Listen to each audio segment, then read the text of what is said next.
Assalamualaikum viewers, in this video I will discuss some more basic definitions जिनका जिक्र chemistry में बार बार आएगा। Previous video में हमने देखा कि एटम्स क्या होते हैं। एटम्स जो हैं वो मॉलिक्यूल्स बनाते हैं। अब हम देखेंगे कि मॉलिक्यूल्स जो हैं वो एलिमेंट्स बनाते हैं एंड कंपाउंड्स बनाते हैं।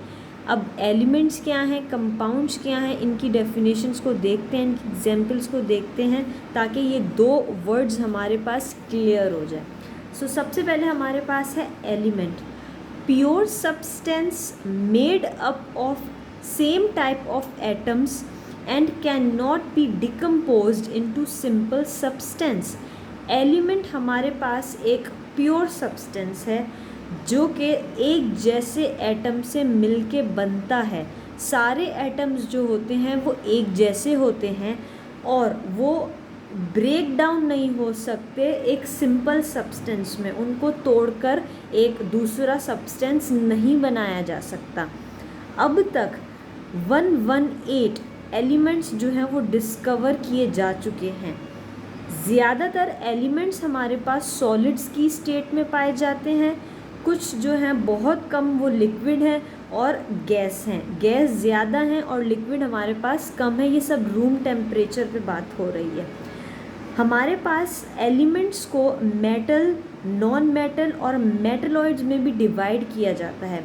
मेटल्स जो होते हैं वो हमारे पास शाइनी होते हैं और कंडक्ट करते हैं electricity and heat. Non metals जो होते हैं उनकी अपीयरेंस थोड़ी डल होती है, ज़्यादा चमकदार नहीं होते और ना ही वो हीट और इलेक्ट्रिसिटी को कंडक्ट करते हैं। मेटलॉइड्स जो हैं वो मेटल्स और नॉन मेटल्स के बिटवीन में होती हैं। इनकी जो प्रॉपर्टीज़ हैं वो इंटरमीडिएट होती हैं मेटल और नॉन मेटल। ना ही उनको मेटल कहा जा सकता, कुछ प्रॉपर्टीज़ मेटल के जैसी होती हैं, कुछ प्रॉपर्टीज़ नॉन मेटल्स की जैसी होती हैं। जब भी उनको हम डिफरेंस नहीं कर सकते कि वो मेटल है या नॉन मेटल, तो उनको मेटलॉइड्स कह देते हैं। कॉपर हमारे पास एक एलिमेंट है, नेचुरली होता है और कॉपर सॉलिड है। जिंक है, गोल्ड है जो कि सोना है, वो गोल्ड, वो भी क्या है, एलिमेंट है। मर्क्यूरी, थर्मोमीटर के अंदर मर्क्यूरी होता है जो सिल्वर कलर का शाइनी होता है ना, वो लिक्विड की फॉर्म में होता है और मर्क्यूरी हमारे पास एलिमेंट है जो कि लिक्विड है। क्लोरीन, जो कि क्लोरीन गैस होती है, वो हमारे पास गैस की फॉर्म में हाइड्रोजन गैस है। कार्बन हमारे पास एक सॉलिड है और कार्बन नॉन मेटल होता है। ऑक्सीजन हमारे पास गैस की फॉर्म में है। आर्सेनिक है, टिन है। आर्सेनिक और टिन जो है ये मेटलॉइड्स हैं हमारे पास। गोल्ड हमारे पास मेटल है। ये हमारे पास क्या थी, एलिमेंट की डेफिनेशन, और एलिमेंट्स का जिक्र बार बार आता है। नेक्स्ट हमारे पास आता है कंपाउंड। कंपाउंड क्या है, टू और more elements combining in a fixed ratio by chemical bonds. जब दो या दो से ज़्यादा एलिमेंट्स कंबाइन होते हैं एक फिक्स रेशो में केमिकल बॉन्ड्स के ज़रिए।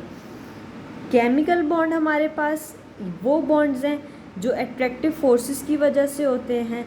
फिक्स्ड रेशो का मतलब ये है कि अगर हमारे पास वाटर एक कंपाउंड है, अगर इसमें 2 हाइड्रोजन है और 1 ऑक्सीजन है, हमेशा 2 हाइड्रोजन ही होंगे और हमेशा 1 ऑक्सीजन का ही एटम होगा। मतलब हाइड्रोजन भी हमारे पास एक एलिमेंट है, ऑक्सीजन भी एक एलिमेंट है। अगर यही कॉम्बिनेशन, यही रेशो होगा तो वाटर का ही मॉलिक्यूल बनेगा। हम अगर क्या करेंगे कि H2 कर लें और ऑक्सीजन के भी 2 कर लें तो ये कंपाउंड ही चेंज हो जाएगा, ये अब वाटर नहीं रहेगा। इसका रेशो हमने डिस्टर्ब कर दिया। पहले H2O था, अब ये H2O2 बन गया और यहाँ पे H2O2 हाइड्रोजन पर ऑक्साइड है, ये एक अलग कंपाउंड है।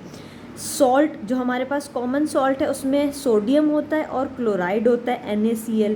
अमोनिया गैस जो होती है वो नाइट्रोजन और हाइड्रोजन से ही बनती है।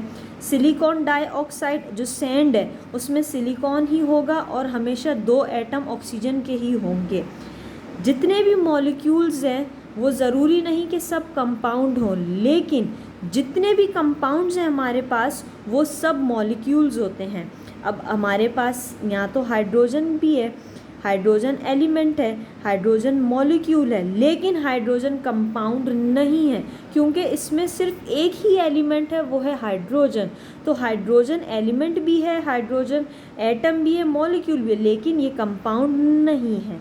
So this was the two basic terms, element और कंपाउंड, जो कि बार बार हमारे पास केमिस्ट्री में आती हैं। अब हम इस पूरी जितनी भी बेसिक टर्म्स थी, इनको अगर हम सम अप करें एक इंटरेस्टिंग एग्जाम्पल के साथ, एक समरी ले लेते हैं। हमारे पास ये वॉल है, ठीक है। फॉर एग्जाम्पल अब हम इसको अगर ऐसे देखें कि हमारे पास जो वॉल है, ब्रिक वॉल, एक बिल्डिंग की वॉल है, वो एलिमेंट है। ये वॉल हमारे पास एलिमेंट है, और जो ये वॉल किससे बनी हुई है, ईंटों से बनी हुई है, ब्रिक से बनी हुई है। तो इसका जो बेसिक बिल्डिंग ब्लॉक है, जो बेसिक यूनिट, वो हमारे पास एक ईंट है, एक ब्रिक है। तो वो क्या हो गया, एटम हो गए। जो ब्रिक वॉल है वो एलिमेंट हो गई, जो ब्रिक्स हैं वो एटम्स हो गए, और दो या दो से ज़्यादा ब्रिक्स हो जाएंगी तो वो मॉलिक्यूल कहलाएगा। सिमिलरली हमने पढ़ा था कि एटम्स जो हैं उसके भी सब एटॉमिक पार्टिकल्स होते हैं, न्यूट्रॉन, प्रोटॉन, इलेक्ट्रॉन।